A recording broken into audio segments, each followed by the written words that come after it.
Alright, so welcome to lecture number 7 of places in news. इस lecture series में हम क्या कर रहे हैं, हम पिछले एक साल के करंट अफेयर्स में से, लास्ट 1 ईयर के करंट अफेयर्स में से जो जो इंपॉर्टेंट लोकेशंस थी, जियोग्राफिकल लोकेशंस थी न्यूज में, उनको हम कवर कर रहे हैं इस लेक्चर सीरीज में। क्योंकि हमें पता है कि हर साल, पिछले 10 साल के प्रीलिम्स का एनालिसिस करें तो हर साल प्रीलिम्स में 15 क्वेश्चंस ऐसे होते हैं जो जियोग्राफिकल लोकेशन बेस्ड होते हैं, मैप बेस्ड होते हैं। और ये जो जियोग्राफिकल लोकेशंस होती हैं, ये एग्जामिनर्स चूज कहां से करते हैं, क्वेश्चन पेपर सेट करने वाले चूज कहां से करते हैं? तो ये चूज करते हैं पिछले एक साल के करंट अफेयर्स में से। तो पिछले एक साल के करंट अफेयर्स में से मैंने कुछ 30 टू 40 लोकेशन सेलेक्ट की हैं जिनमें से क्वेश्चंस आने की प्रोबेबिलिटी बहुत ज्यादा है, क्योंकि ये बहुत ज्यादा न्यूज में थी। और इस लेक्चर सीरीज के थ्रू हम उन्हें ही कवर कर रहे हैं, उन 30 टू 40 लोकेशंस को ही कवर कर रहे हैं। लेक्चर नंबर 6 तक हमने काफी लोकेशंस कर ली हैं। लेक्चर नंबर 7 उसी सीरीज में एक लेक्चर है, और धीरे धीरे करते अराउंड 12 लेक्चर्स के अराउंड हम सारी लोकेशंस कवर कर लेंगे। If you follow this lecture series regularly तो आपके ऑलमोस्ट गारंटीड 15 क्वेश्चंस प्रीलिम्स में सिक्योर हो जाएंगे, क्योंकि आपको ज्योग्राफिकल लोकेशंस पता होंगी। चलो फिर, time is of the essence है, ज्यादा टाइम रह नहीं गया प्रीलिम्स में, तो फटाफट से देखते हैं आज हम कौन सी लोकेशंस करने वाले हैं। तो आज हम 3 लोकेशंस करेंगे। एक है मीकोंग डेल्टा, ठीक है।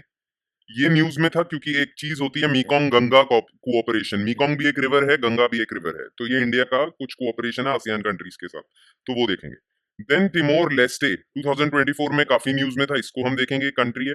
और मॉरिशस, क्योंकि इंडिया और मॉरिशस की कोई डील हुई है। ऑलराइट, तो बिना किसी देरी के सीधा हम स्टार्ट करते हैं लोकेशन नंबर 1 के साथ, which is मीकोंग delta. Alright, now delta से ही आप समझ रहे होंगे कि कोई मीकोंग रिवर होगी, वो डेल्टा बनाती होगी। बिल्कुल सही बात है, ठीक है। मीकोंग रिवर ही है जो डेल्टा बनाती है। अब ये जो मीकोंग डेल्टा है, it is one of the largest and most fertile deltas in Asia and the world, located in southern Vietnam. तो ये डेल्टा आप यहाँ देख सकते हो, ये जो येलो येलो पोर्शन है ये वियतनाम है, और ये रेड पोर्शन है ये आपका मीकोंग डेल्टा है। इसका साइज है 4 मिलियन हेक्टेयर। ये 1.8 करोड़ लोग या 18 मिलियन लोगों को सस्टेन करता है। यहाँ के लोग एग्रीकल्चर और एक्वाकल्चर, फिशरीज पे डिपेंड करते हैं। फिशरीज पे क्यों? क्योंकि यहाँ पे 450 स्पीशीज ऑफ फिशेज पाई जाती हैं। अच्छा, ये डेल्टा धीरे धीरे इसका एनवायरमेंट इकोसिस्टम खराब होता जा रहा है, इसीलिए इसे दुनिया के 5 मोस्ट वल्नरेबल डेल्टाज भी माना जाता है, कि जल्दी जल्दी इरोड होता जा रहा है because of human intervention. Now, मीकोंग delta के तो यही बेसिक्स हैं। फटाफट से हम देख लेते हैं मीकोंग रिवर के बारे में, क्योंकि ये भी बहुत फेमस रिवर है पूरे साउथ ईस्ट एशिया के लिए। सो मीकोंग डेल्टा, अच्छा, मीकोंग डेल्टा का एक और नाम है, इसे हम कहते हैं 9 ड्रैगन डेल्टा, और ये मीकोंग रिवर ने बनाया है। Mekong river is a trans boundary river. Trans boundary river का मतलब क्या होता है? ट्रांस बाउंड्री रिवर मतलब ये बहुत सारी बाउंड्रीज क्रॉस करती है। इसका सीधा सा सीधा मतलब है मल्टी कंट्री रिवर है ये, बहुत सारी कंट्री से गुजरती है, ठीक है। ये दुनिया की 12th लॉन्गेस्ट रिवर है और एशिया की 3rd लॉन्गेस्ट है, ठीक है। अब इसका पूरे पाथ की बात करें तो चाइना में तिब्बतन प्लेटो से ये राइज करती है और फिर पूरे साउथ वेस्ट चाइना से गुजरती है। चाइना में इसका नाम है लांगकांग रिवर, ठीक है। फिर ये यहां से म्यांमार में एंटर करती है थोड़ी देर के लिए, फिर सीधा लाओस में जाती है, फिर थाईलैंड में एंटर करती है, फिर कंबोडिया आती है, और फाइनली वियतनाम से गुजरते हुए बिल्कुल सदर्न वियतनाम में मीकोंग डेल्टा बनाती है। अच्छा, याद रखना एक और चीज, ये जो लाओस है, ये आप देख सकते हो, लाओस ये वाली कंट्री है, ठीक है। वियतनाम ये है, थाईलैंड ये है, कंबोडिया ये है। अच्छा, लाओस जो है इसको हम लाओ पीडीआर भी कहते हैं, ठीक है। कंट्री का नाम है लाओ, और PDR stand for people's democratic republic, ठीक है। अब ये न्यूज में क्यों थी? बिकॉज देखो, ये जो कंट्रीज हैं, चाइना को छोड़ के बाकी जिन कंट्रीज से मीकोंग नदी गुजरती है ना, उन कंट्रीज का इंडिया के साथ एक कोऑपरेशन अग्रीमेंट है, जिसको हम कहते हैं Mekong Ganga cooperation. It is an initiative of 6 countries for cooperation in tourism, कि टूरिज्म बढ़े इन कंट्रीज के बीच में, कल्चर बढ़े, education, transport, communication, people to people contact, ये सारी चीजें हों। अब ये मीकोंग बहुत इंपॉर्टेंट नदी है, किसके लिए? Laos, Cambodia, Thailand, Myanmar, Vietnam के लिए, और गंगा इंडिया के लिए बहुत इंपॉर्टेंट है। तो ये दो रिवर सिविलाइजेशन के बीच में एक कल्चरल और टूरिज्म को लेके एक कोऑपरेशन है, ठीक है। बनी कहाँ थी ये? कब थी ये? 2000 के ईयर में ये बनी थी। ये पूरे मीकोंग गंगा कोऑपरेशन आई थी, और ये जो लाओ पीडीआर की सिटी है वियना शीन, ठीक है, तो वहां पे बनी थी। अब इसके मेंबर्स कौन है? इंडिया है और 5 आसियान कंट्रीज हैं। और ये 5 आसियान कंट्रीज कौन सी है? जिनसे मीकोंग नदी निकलती है, ठीक है। याद रखना, चाइना आसियान कंट्री नहीं है। वैसे तो मीकोंग नदी, जो मीकोंग रिवर है, वो 6 कंट्रीज से गुजरती है। इसमें से चाइना माइनस कर दो तो 5 रह जाएंगे। अब ये 5 कौन सी हैं? कंबोडिया, लाओ पीडीआर या लाओस, थाईलैंड, म्यांमार, वियतनाम, ठीक है। हर साल इनकी मीटिंग होती है, और हर साल 2 चेयरमैन होते हैं, ठीक है। एक इंडिया होता है हमेशा, और एक ऑल्टरनेटिव 5 में से कोई भी एक मीकोंग कंट्री होती है। ऑलराइट, बस मीकोंग डेल्टा के बारे में इतना ही। अब हम आ जाते हैं सीधा सीधा नेक्स्ट न्यूज आइटम पे, which is टिमोर Leste.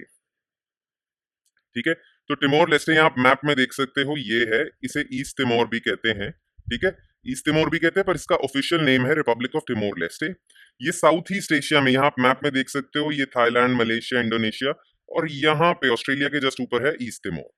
It is a country in south east Asia that comprises the eastern half of टिमोर island. आप देख सकते हो, ये बॉर्डर है इसका, ये ईस्ट टिमोर है, ये वेस्ट टिमोर है। ठीक है, वेस्ट टिमोर है वो इंडोनेशिया के कंट्रोल में ही है। तो ये पूरा का पूरा जो है ये टिमोर आइलैंड है, इसका ईस्टर्न पोर्शन ही ईस्ट टिमोर है या टिमोर लेस्टे है। ठीक है, the western half is administered by Indonesia. इसका साइज है 14,950 स्क्वायर किलोमीटर। इसकी कैपिटल का नाम है दिल्ली, DILI, और इसकी ये लार्जेस्ट सिटी भी है। ठीक है, कुछ इसके बारे में बेसिक फैक्ट्स भी जान लेते हैं टिमोर लेस्टे के बारे में। तो देखो, ये दोबारा जूम इन करा हुआ मैप है। ठीक है, ये टिमोर आइलैंड है, ईस्ट टिमोर ये है, दिल्ली ये कैपिटल है। जो वेस्ट टिमोर है ना, वेस्ट टिमोर में देखना, ये छोटी सी जो टेरिटरी है, ये भी ईस्ट टिमोर के पास है। ओकुसी या ओक्यूज है या ओकुसी कहते हैं इसे। ये ईस्ट तिमोर से पूरा कटा हुआ है और पूरा इसे इंडोनेशिया सराउंड करता है, वेस्ट तिमोर। ठीक है, ये भी है क्लियर। इसकी पूरी कोस्ट लाइन है 700 किलोमीटर। लैंड बॉर्डर इसका सिर्फ इंडोनेशिया के साथ है, ये आप देख सकते हो। पर मैरीटाइम बॉर्डर इसका ऑस्ट्रेलिया के साथ भी है और बाकी इंडोनेशिया के साथ है। ओकुसी भी अंदर एक तरह की एक्सक्लेव हम कहते हैं, जो बनाई हुई है वेस्ट तिमोर के अंदर, इंडोनेशिया के अंदर। ये एक स्पेशल एडमिनिस्ट्रेटिव रीजन है, cut off from the rest of Timor Leste and surrounded by Indonesia on all sides except the coast line towards Savu Sea. याद रखना, ये जो एरिया है ना, ये आप देख सकते हो, ये जो एरिया है, ये जो ओकुसी का लग रहा है, ये जो सी है, ये कोस्ट लाइन है, इसे हम कहते हैं सावू सी। ठीक है, बस।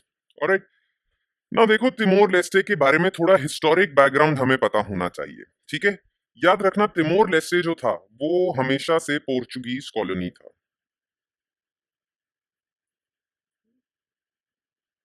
ठीक है, तिमोर लेस्टे पोर्चुगीज कॉलोनी था। कब तक? टिल 1975। 1975 में ये ब्रीफली इंडिपेंडेंस डिक्लेयर करते हैं।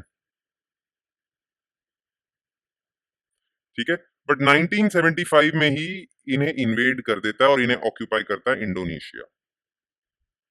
इंडोनेशिया इसे ऑक्यूपाई कर लेता है 1975 में। 1975 में जब इंडोनेशिया इन्हें ऑक्यूपाई करता है तो इनकी एक फ्रीडम मूवमेंट स्टार्ट हो जाती है और ये लड़ते रहते हैं, जैसे कि आप साइड पिक्चर में देख सकते हो, free east Timor, Indonesia out of east Timor now. Indonesia ने इसे ऑक्यूपाई करा हुआ है क्योंकि पास में ही है। अब ये सारा मैटर जाता है यूएन के पास और यूएन एक रेजोल्यूशन निकालता है सेल्फ डिटर्मिनेशन, और वो इंडोनेशिया को बोलता है कि आप ईस्ट तिमोर को इंडिपेंडेंट करो। तो 1999 में इंडोनेशिया अपना कंट्रोल छोड़ देता है ईस्ट तिमोर से, और ईस्ट तिमोर फाइनली मई 2002 में अपनी इंडिपेंडेंस डिक्लेयर कर देता है। अब इंडोनेशिया से भी अपने आप को सॉवरन स्टेट डिक्लेयर कर देता है और इंडोनेशिया के साथ भी इसके रिलेशंस ठीक हो जाते हैं। इंडोनेशिया भी इसे फाइनली कह देता है, ठीक है, आप सॉवरन हो और हम आपको रिकॉग्नाइज करते हैं। क्लियर, तो ये इनका पूरा हिस्ट्री है। अब ईस्ट तिमोर जो है या ये तिमोर लेस्टे है, ये फेमस भी किस लिए है? देखो, ये फेमस इसलिए है क्योंकि इसकी इकोनॉमी बहुत फेमस है। ठीक है, इसकी इकोनॉमी फेमस ये है कि इसके पास बहुत सारे पड़े हैं oil reserves. So much so कि तिमोर लेस्टे की जो पूरी इकोनॉमी है वो ऑयल रिजर्व्स पे ही डिपेंड करती है। 80% तिमोर लेस्टे की जो जीडीपी है वो ऑयल बेच के ही आती है। In fact 90% of government revenue oil से ही आता है। इसके अलावा तिमोर लेस्टे को हम एलडीसी कहते हैं। एलडीसी कल भी हमने करा था, लीस्ट डेवलप्ड कंट्री। तो it is one of the poorest countries of south east Asia, poor country है। ठीक है, तो ये बेसिक फैक्ट्स हैं इसके। बाकी थोड़े और बेसिक फैक्ट्स हम कर लेते हैं, इसकी डेमोग्राफी, इसके यहाँ पे सिस्टम कौन सा चलता है, क्योंकि देखो कुछ एक्स्ट्रा फैक्ट्स। ये यहाँ पे जो पॉलिटी है ये सेमी प्रेसिडेंशियल सिस्टम फॉलो करते हैं। सेमी प्रेसिडेंशियल सिस्टम पोर्चुगल में भी है और पोर्चुगीज कॉलोनी रहा है ये 1975 तक, इसीलिए यहाँ पे Portuguese system of semi presidential system follow करते हैं। जैसे हम ब्रिटिशर से सीख के पार्लियामेंट्री सिस्टम फॉलो करते हैं, ये semi presidential Portuguese system follow करते हैं।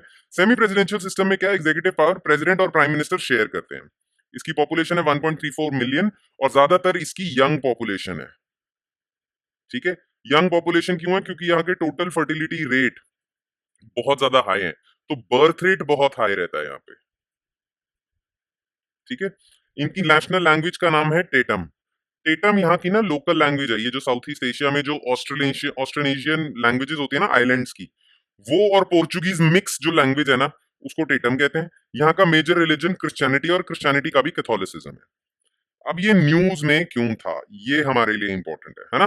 तो न्यूज में ये इसलिए था कि डब्ल्यूटीओ की ना अभी फेब में 13th मिनिस्टेरियल कॉन्फ्रेंस हुई थी।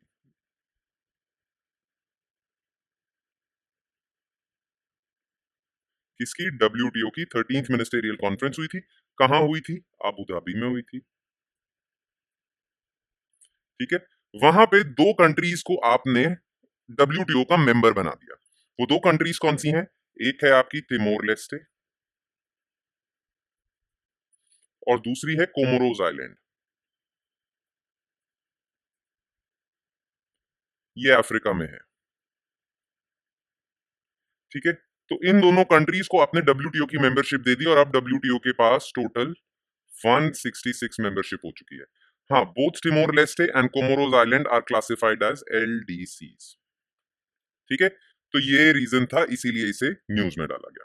Alright, now let's move on to third topic of the day या third location of the day, और वो है मॉरिशियस। ठीक है। मॉरिशियस इंडियन ओशन में एक आइलैंड है, जैसा कि आप यहाँ देख सकते हो। ठीक है। इंडिया और बिल्कुल इंडियन ओशन में ये मॉरिशियस आइलैंड है, बिल्कुल ईस्ट ऑफ अफ्रीकन कॉन्टिनेंट है। अफ्रीका के ईस्ट कॉन्टिनेंट के ईस्ट में ये कंट्री है, ये देखो ये वाली, इसको हम कहते हैं मैडागास्कर। इसके भी ईस्टर्न साइड पे ग्रुप ऑफ आइलैंड्स हैं जिन्हें हम मॉरिशियस आइलैंड टेरिटरी कहते हैं। अब देखो, जो मॉरिशियस है ना, वो है तो इंडियन ओशन में, पर टेक्निकली इसे हम अफ्रीकन कॉन्टिनेंट का हिस्सा ही मानते हैं। जैसे मोल्डीव जो है वो एशिया का माना जाता है, मॉरिशस अफ्रीकन कॉन्टिनेंट का ही हिस्सा माना जाता है। इसका ऑफिशियल नेम है Republic of Mauritius, Indian Ocean, east of Madagascar और south east coast of African coast. इसकी टेरिटरी क्या है? यहाँ इसके ना 4 आइलैंड्स हैं बेसिकली। एक तो सबसे बड़ा आइलैंड ये आप देख सकते हो, ये है मॉरिशस का। फिर यहाँ पे आप देख सकते हो रॉड्रिगेज आइलैंड है, ये इनका है। अगलगा आइलैंड, जिसमें इंडिया ने अभी कुछ किया है, इसी वजह से ये न्यूज में था। और सेंट ब्रैंडन आइलैंड, जिसको कार्गडोस काराजोस शोल्स भी कहते हैं। तो ये 4 आइलैंड्स, सबसे बड़ा मॉरिशस और बाकी 3 छोटे छोटे आइलैंड्स को मिला के हम मॉरिशस कहते हैं। ठीक है। The main island of Mauritius where the population is concentrated host the capital and largest city of Port Louis. Port Louis इनकी लार्जेस्ट सिटी है। ऑलराइट, नाउ देखो, मॉरिशस के बारे में ना थोड़ा ज्योग्राफिकल इंफॉर्मेशन आपको और पता होनी चाहिए, वो है ये बने कैसे मॉरिशस। ठीक है। तो देखो, 4 आइलैंड्स हैं। एक आपका हो गया मॉरिशस, फिर दूसरा हो गया आपका रॉड्रिगेज, ये दोनों मॉरिशस के पास है। तीसरा हो गया आपका सेंट ब्रैंडन, ये भी मॉरिशस के पास है। और फोर्थ हो गया आपका रीयूनियन आइलैंड्स। अच्छा, ये रीयूनियन आइलैंड्स जो है ये आपका, आप लगा लो ये फ्रांस का है। बाकी सारे आपके मॉरिशस की टेरिटरी में है। नाउ इन्हें हम कहते हैं मैस्करेन आइलैंड्स। मैस्करेन आइलैंड्स क्यों कहते हैं? क्योंकि ये वोल्केनिक इरप्शन से बने हैं। इंडियन ओशन के इस रीजन में जहां ये आइलैंड्स हैं, वहां पे वोल्केनिक हॉटस्पॉट्स हैं। और वोल्केनिक हॉटस्पॉट से क्या हुआ कि बहुत साल पहले बहुत ज्यादा वोल्केनिक इरप्शन हुई, बहुत ज्यादा लावा निकला, वो ओशन में सॉलिडिफाई हो गया और ये आइलैंड्स बन गए। ठीक है। आज ये वोल्केनोज एक्टिव नहीं है, एक्सेप्ट रियूनियन आइलैंड के नीचे जो वोल्केनो है वो एक्टिव है, बाकी कोई एक्टिव नहीं है। ठीक है। तो ये वोल्केनिक इरप्शन से सारे आइलैंड्स बने हैं, ये चारों। 3 आपके मॉरिशस में आते हैं, एक रियूनियन आइलैंड्स फ्रेंच टेरिटरी है, मैस्करेन आइलैंड्स इन्हें कहते हैं। ऑलराइट, नाउ अब अगर हम बात करें तो देखो क्या है कि आप ना थोड़ी सी हम इसकी हिस्ट्री के बारे में बात कर लेते हैं, क्योंकि आपको थोड़ा मॉरिशस को इन टोटालिटी पता होना चाहिए आपको। तो देखो, मॉरिशस ना कॉलोनी था, ये पूरा जो एरिया था, जितने भी आसपास आइलैंड्स हैं, ये पहले फ्रांस की कॉलोनी था। इसीलिए फ्रेंच आइलैंड्स भी बहुत सारे हैं, फ्रेंच लैंग्वेज भी बोली जाती है। 1715 से लेके 1810 तक ये फ्रेंच कॉलोनी था। फिर फ्रांस और यूके की डील हो गई, तो फिर ये यूके की कॉलोनी बन गया फ्रॉम 1810 टू 1968। 1968 में मॉरिशस को आपने इंडिपेंडेंस दे दिया। ठीक है। 1968 में मॉरिशस इंडिपेंडेंट तो हो गया। ठीक है। बट इंडिपेंडेंस के बाद भी एक और चीज रहेगी। ब्रिटिशर्स ने ना कुछ चालाकी करी। ब्रिटिशर्स चाहते थे कि इंडियन ओशन में उनकी प्रेजेंस रहे, अब मॉरिशस तो उनको देना पड़ गया, पर फिर भी वो अपनी प्रेजेंस देना नहीं चाहते थे इंडियन ओशन से, कुछ ना कुछ प्रेजेंस तो अपनी रखना चाहते थे, क्योंकि उन्होंने देखा फ्रांस की तो प्रेजेंस है इंडियन ओशन में रियूनियन आइलैंड्स की वजह से। तो हम भी पूरा का पूरा मॉरिशस नहीं देके जाएंगे, हम भी अपनी कुछ प्रेजेंस लेके जाएंगे। ठीक है। अब इन्होंने क्या करा, इन्होंने ना आपका जो मॉरिशस की टेरिटरी में ना एक था चागोज आइलैंड्स, जिसे हम कहते हैं चागोज आर्शिपेलागो। ठीक है। आर्शिपेलागो मतलब ग्रुप ऑफ आइलैंड्स है। तो ये इन्होंने ना अलग कर लिया मॉरिशस से और इसको अपने पास ही रखा, बाकी मॉरिशस दे दिया मॉरिशस वालों को इंडिपेंडेंस करके, चागोज आर्चिपेलागो अपने पास ही रखा इन्होंने। ठीक है। और उसका नाम दे दिया ब्रिटिश इंडियन ओशन टेरिटरी, ये चागोज ग्रुप ऑफ आइलैंड्स को। अच्छा, चागोज आर्चिपेलागो में एक आइलैंड है डिएगो गार्सिया, वो इन्होंने ब्रिटिशर्स ने लीज कर दिया यूएसए को, और यूएसए ने यहाँ पे अपना मिलिट्री बेस बनाया हुआ है ताकि इंडियन ओशन में उनकी प्रेजेंस रहे। अब 1968 से लेके आज तक मॉरिशियस इतने टाइम से डिमांड कर रहा है कि चागोज आर्चिपेलागो और ये डिएगो गार्सिया हमें वापस किया जाए, ये आपने इलीगली ऑक्यूपाई करा हुआ है। उन्होंने फिर केस डाला इंटरनेशनल कोर्ट ऑफ जस्टिस में, और इंटरनेशनल कोर्ट ऑफ जस्टिस ने 2019 में बोल दिया यूके को कि आप ये गिव अप करो टेरिटरी। ठीक है। पर फिर भी डिएगो गार्सिया आज भी यूएसए के पास है। ये इसकी ब्रीफ हिस्ट्री है, बाकी कुछ और फैक्ट्स हम देख लेते हैं मॉरिशस के, और फिर देखेंगे इंडिया और मॉरिशस के क्या रिलेशन है। देखो, मॉरिशस इकलौती ऐसी अफ्रीकन कंट्री है जहां का मेजर रिलीजन है हिंदुइज्म। 48.5% मॉरिशस लोग जो हैं वो हिंदुइज्म फॉलो करते हैं, और उसका रीजन पता है क्या है? जब ये टेरिटरी ब्रिटिशर्स के पास थी ना, तो वो इंडिया से लेबर लेके आते थे यहाँ पे मॉरिशस में काम करने के लिए। तो वो सारे लेबरर जो हैं आज उन्हीं के डिसेंडेंट्स हैं। वही 48.5% ऑफ द पॉपुलेशन है वो हिंदुइज्म फॉलो करते हैं, 32.7 क्रिश्चियनिटी, इस्लाम 17 और बाकी अदर्स अलग। It is the only African country with dominant religion being Hinduism. यहाँ पे वैसे तो इंग्लिश और फ्रेंच ऑफिशियल लैंग्वेज है, वैसे मेजर यहाँ की ऑफिशियल लैंग्वेज इंग्लिश ही है, पर पार्लियामेंट में अगर किसी ने फ्रेंच में भाषण देना उसको अलाउ कर देते हैं। बट लोकली लोग हिंदी, मलयालम, तमिल सब बोलते हैं। ठीक है। अब ये न्यूज में क्यों था, इंडिया और मॉरिशस न्यूज में क्यों थे? देखो क्या है, इंडिया बहुत सारे इंफ्रास्ट्रक्चर डेवलप कर रहा है आपके मॉरिशस में। ठीक है। मॉरिशस का एक आइलैंड है जो पोर्ट लुइस से बहुत दूर है, उसका नाम है अगलेगा आइलैंड्स। बहुत रिमोट आइलैंड है ये। तो वहां पे इंडिया ने ना एक एयर स्ट्रिप बना दिया ताकि एयरपोर्ट्स के थ्रू आप लैंड कर सको, एक जेटी बनाई हुई है। तो इंडिया ने इंफ्रास्ट्रक्चर डेवलपमेंट करी है और काफी कम्युनिटी डेवलपमेंट इनिशिएटिव्स भी लिए हैं यहाँ पे। तो इसकी वजह से दोनों कंट्रीज के बीच में फ्रेंडली रिलेशंस और अच्छे हो गए हैं। और मॉलडीव्स के साथ तो हमारे रिलेशन खराब चल रहे थे, ठीक है, तो मॉरिशस के सामने साथ हमने अच्छा कर लिया है, जिससे इंडियन ओशन में इंडिया की एक तरह से फ्रेंडली वाइब है। ठीक है। बस इसीलिए मॉरिशस न्यूज में था, और इसी के साथ हमारा लेक्चर नंबर 7 भी होता है खत्म। Thank you so much guys, और ऐसे ही आप इस लेक्चर सीरीज को फॉलो करते रहो तो आपके 15 क्वेश्चंस तो पक्का सिक्योर हो जाएंगे इस बार के प्रीलिम्स में। बाकी I will see you next time with lecture number 8। Thank you.